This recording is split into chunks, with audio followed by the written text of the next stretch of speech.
So, have a seat. I want to ask you a question. How many of you have ever been to Niagara Falls?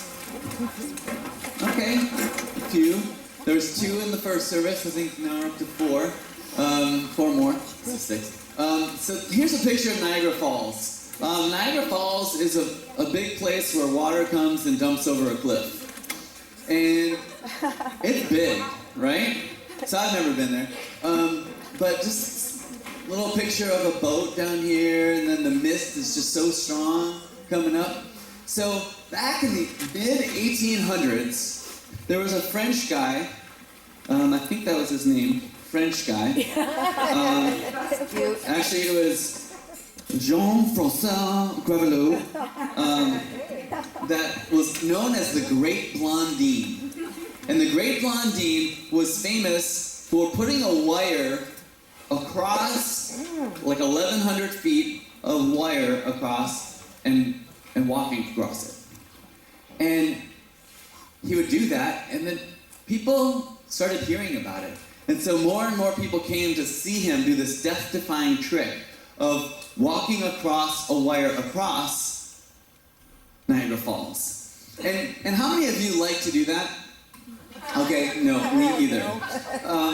One of the great stories that came from the Great Blondine was that he used to kind of do it over and over again, and so people would come to watch him fall, and he wouldn't, and so he would keep entertaining them. So he then grabbed a bucket, and then he would lower a wire in the middle of it, and then grab some water, and then pull it up and drink it, and then he was like, okay, the crowd liked that, so now I'm going to bring out some food while I go, and then lower it down to boats below. And so he would do that, and then he started carrying things across, like a wheelbarrow. So he did a wheelbarrow across, and he just kept going and going, and people by the thousands were coming to see him. And they would charge admission to see him and everything like that. And there's this famous story about someone saying to him, "Man, you're the best. I just can't imagine how good you are. You just can do it all the time." And he's like, "How good do you think I am, sir?" And he's like, "Oh, you're the best. Are you willing to bet that I will make it across?" I'm like, "I know you're going to make it across. I've seen you do it a bunch. Are you willing to bet me so much that you're willing to get into the wheelbarrow?" No. You see, there's a big difference between talking about something, seeing it, believing it, and actually getting into that wheelbarrow yourself, isn't there? Because when I'm jumping off of anything higher than this, I get those little tinglies in my knees. Even when I see other people do it, I just, okay. And so I don't love that feeling. And can you imagine being up that high and walking across? Oh, not even walking across. Being in a wheelbarrow, being guided by the Great Blondine. Well, that's what we're going to talk about this morning. We've been going through a series called How the Life and Teachings of Jesus Answer the Tough Questions. And we've been going through the life chronologically of Jesus through all 4 Gospels. And last week, Casey talked about the resurrection. The life of Jesus and the teachings of Jesus added up to this time when Jesus was able to be accused and sentenced to death. And he came in and said, "I am willing to submit my life as a ransom for many." And he was, as Megan talked about 2 weeks ago, subjected to a horrible, torturous crucifixion. Died and was raised to life. And then after that is where we are. What's next? What did Jesus say to us now, right when he was resurrected? Because there's a few accounts of what he did when we see him resurrected and coming back and visiting his disciples.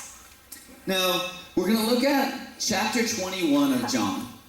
And chapter 21 of John is awesome. And it talks about this disciple named Peter. And Peter was a very outspoken disciple.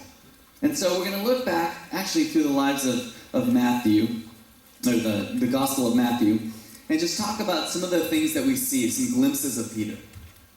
And one thing that I love to see, as we see in the Gospels, is Peter said a lot of stuff.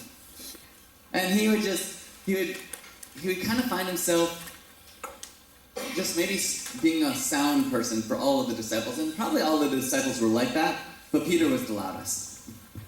So in chapter 4, we see Peter getting called to be a disciple. So he's a fisherman.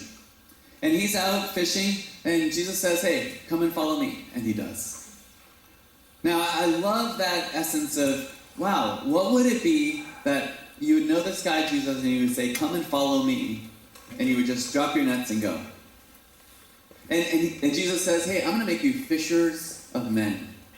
And that begins that transformation, that journey of how Peter went from being just a fisherman, like a rugged guy, a tough job, where he would go from that to then becoming a disciple.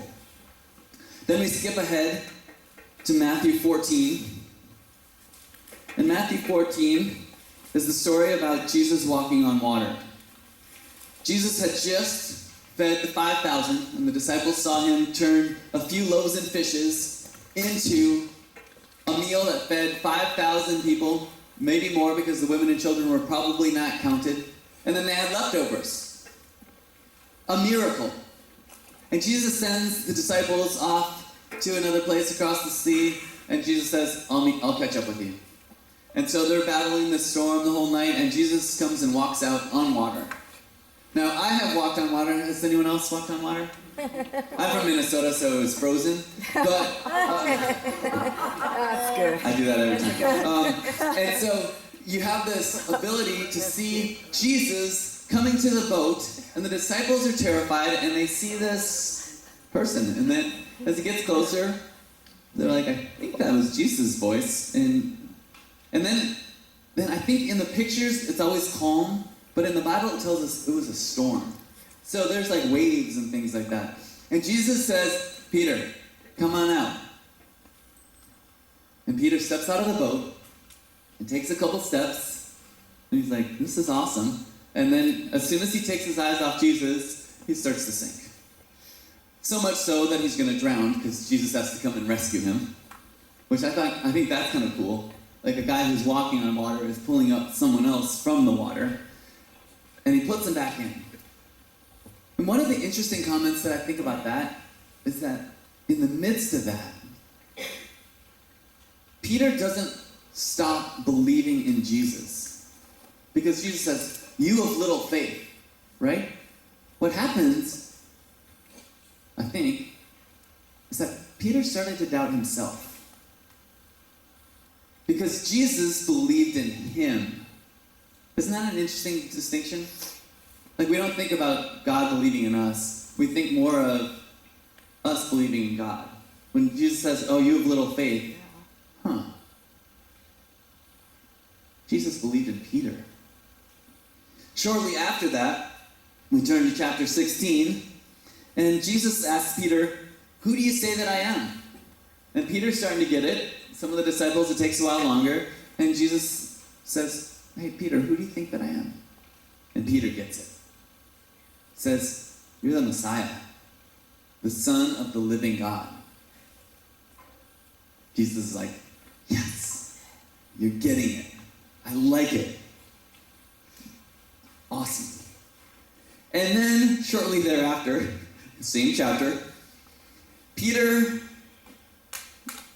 is listening to Jesus, and Jesus says, hey, guess what's going to happen to me, guys? I'm going to willingly submit my hands, my body, to the people, and they're going to kill me. And then Peter says,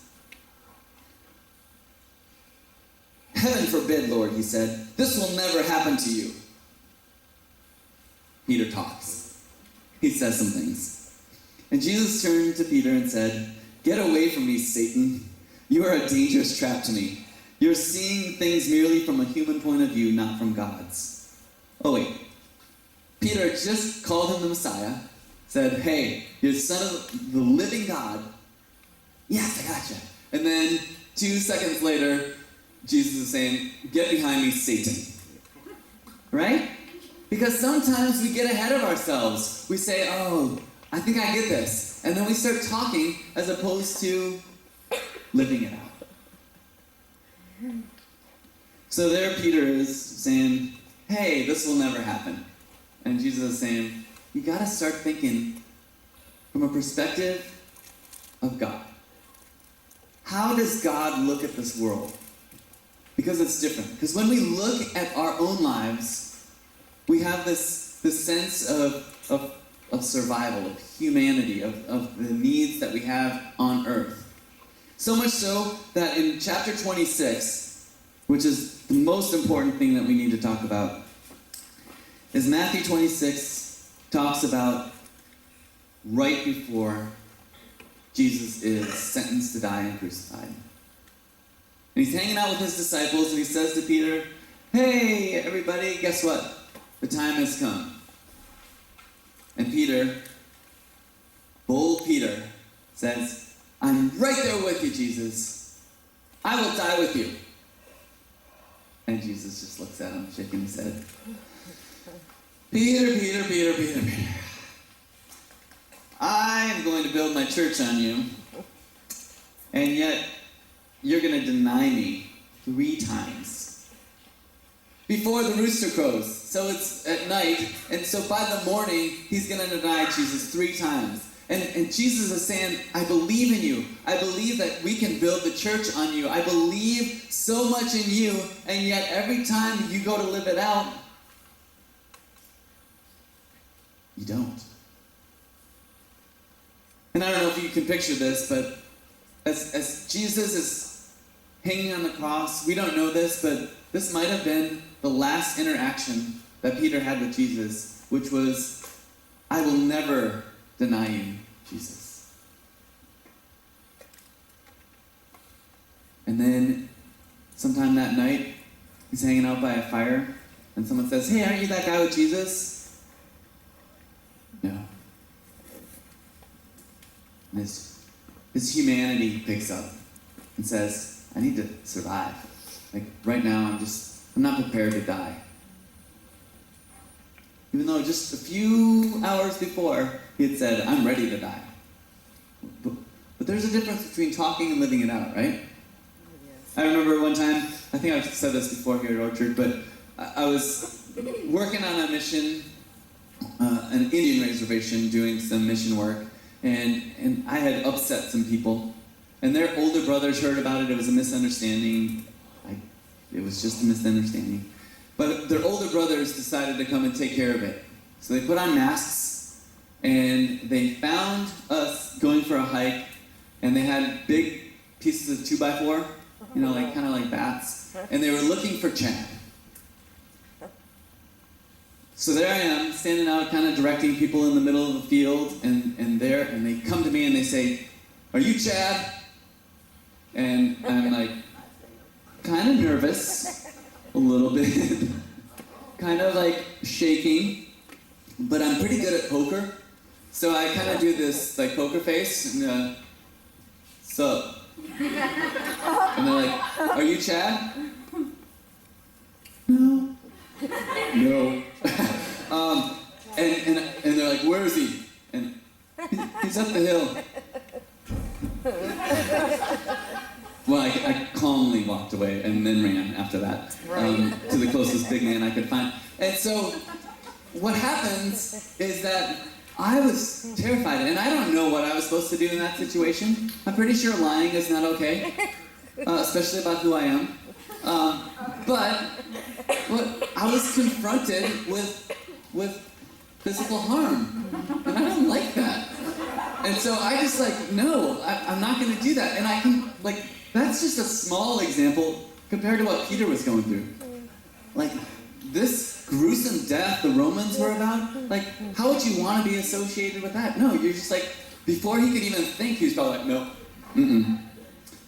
So he does that. He denies that he's with Jesus. And then they find him again later, and they say, hey, aren't you that guy who's with Jesus? No. And then one more time. Hey, aren't you that guy who's with Jesus? No. I'm certain you are. Nope. Peter denies Jesus 3 times, just as Jesus had predicted. And then as you see Jesus on the cross, he's sitting there thinking, wow, I let him down. I let him down. You see, words are cheap. Living it out is so much harder. And when Jesus calls us to live, he doesn't look at your mistakes and say, oh, you should be better. Man, you're terrible. You're never going to amount to anything. Instead, he looks at your potential. That's a huge difference. He sees you, he knows exactly what you're capable of, and he says, I believe in you. And to Peter, this guy who time and time again is making these bold claims and overdoing everything, and he says, Peter, I'm going to build my church on you.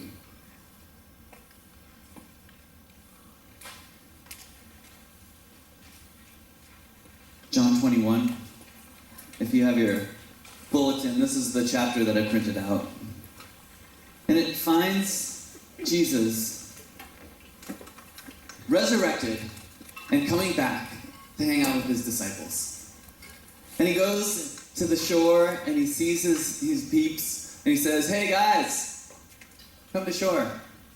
And so they all come over and they see this fisherman. And so they start having breakfast. A delicious fish breakfast, which I don't tend to eat. And they're sitting by the shore, and in verse 15, it says, after breakfast, Jesus asked Simon Peter, you can hit that slide there. After breakfast, Jesus asked Simon Peter, Simon, son of John, do you love me more than these? Yes, Lord, Peter replied. You know I love you. Then feed my lambs. Jesus told him. Jesus repeated the question, Simon, son of John, do you love me? Yes, Lord, Peter said. You know I love you. Then take care of my sheep, Jesus said. A third time he asked him, Simon, son of John, do you love me? Peter was hurt that Jesus asked the question a third time. He said, Lord, you know everything. You know that I love you. Jesus said, then feed my sheep. I tell you the truth. When you were young and were able to do as you liked, you dressed yourself and went wherever you wanted to go. But when you are old, you will stretch out your hands and others will dress you and take you where you don't want to go. Jesus said this to let him know by what kind of death he would glorify God. Then Jesus told him, follow me. So why do you think Jesus repeated that 3 times? I kind of think, this is my speculation, but for each time that he denied him. Because he said, I'm going to deny you, or you're going to deny me 3 times. And so I wonder if just as Jesus was saying that, he just said, do you love me? And feed my sheep. And I wonder if there was some sort of healing that went on with Peter. To say, okay, I get it. I denied you. But you're giving me this response. This response that says, if you love Jesus, if you love what he's done for you, if you recognize the price that he paid for you, if you understand the grace that he loves you with, then all of a sudden, you need to respond. And I love the way that Jesus spells it out. It's not anything spectacular. Go preach, go do this, go blah, blah, blah, blah. Instead, it's very basic, right? Feed my sheep. Feed my lambs. Take care of my sheep. Those 3 basic things. Now, being a shepherd is nothing spectacular. Sheep are pretty simple. And if you get back to that great commandment, which the greatest commandment that Jesus taught about was love God and love others. Because love is important. It's the most important. And so Jesus says to Peter, hey, guess what? I know your past. I know who you are. I know what you've been through. I know what you've said. Now here's what you need to do. Feed my sheep. It's basic. I think sometimes we get caught up and we get paralyzed because we think, whoa, there's so much to do. Like, I'm supposed to be a person who knocks on the doors or yells at people or is a televangelist or doing these big, spectacular things. And all Jesus asks us to do is feed my sheep. And I wonder if we could be a better representation of the gospel if we all stopped talking and instead serve people, love people. One of the great theologians, St. Francis, I think, said this. He says, evangelize 24 hours a day and use words when necessary. That means we have to live out our faith and keep going to God. God, make me better. Help me out. I just pray for this. And then God will give you some clear directions saying, feed my sheep. Take care of my sheep. I wonder if we would do that if we just started being humble. Not putting ourselves above other people, but instead just serving people. Being as shepherds. You see, so much in life is based on the fact that we try to be spectacular when really that doesn't amount to much. Because all we're doing is talking, and then when push comes to shove, hey, aren't you with Jesus? No. And our humanity takes over. Our survivalism takes over.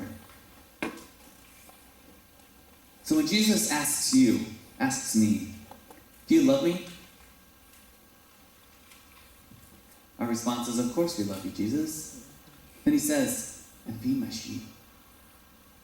And I think that there's some things that are important in this. That if we're really going to really follow that we have to learn from Peter, which first is that he knew who Jesus was.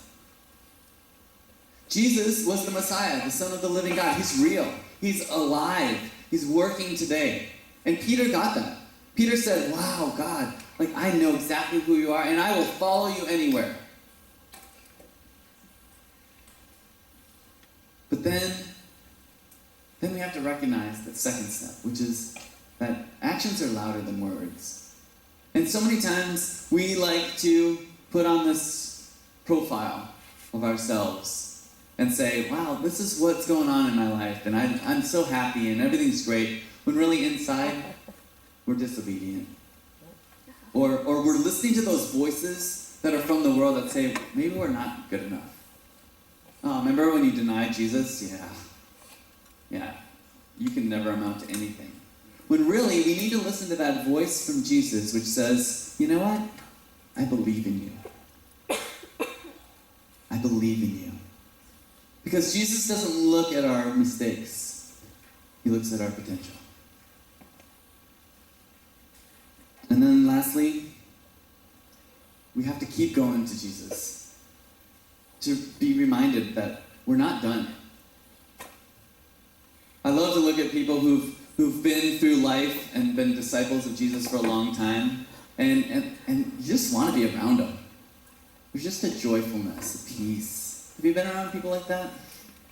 I'd love to hear stories about those kind of people. Just they figured out life, but you know what? It comes back to this long time of process of going to God and saying, God, work on me.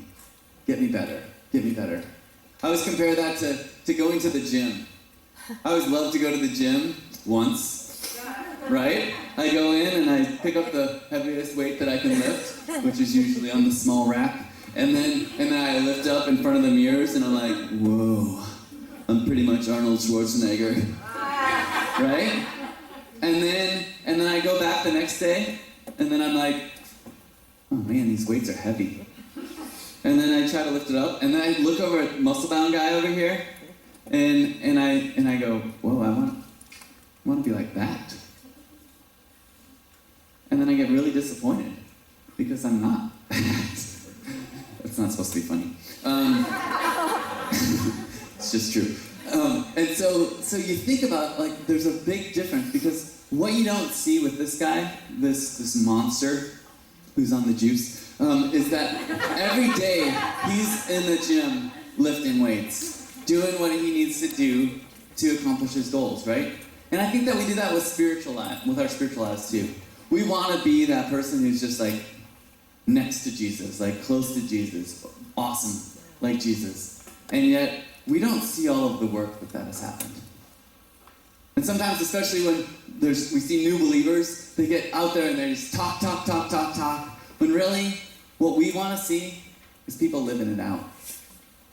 Being open and honest and dealing with their sinfulness and their trials and just pointing to Jesus.